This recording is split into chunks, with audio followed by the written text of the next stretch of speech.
pagiging mayor ko, dinibdib ko yan. Wala akong agenda. Wala akong dinagdag na basta isang poste sa bahay ko. Wala akong bagong kotse. Hindi ako nakatikim ng Mercedes-Benz.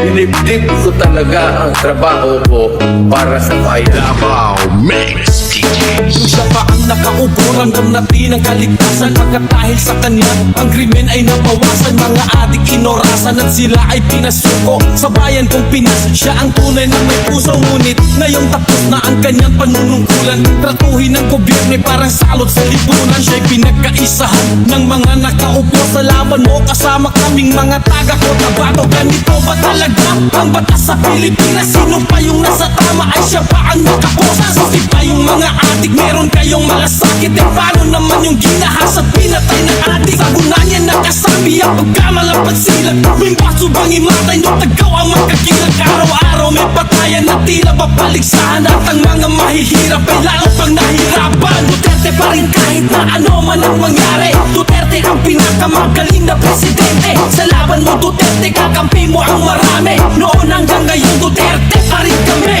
Duterte pa rin kahit na ano man ang mangyari.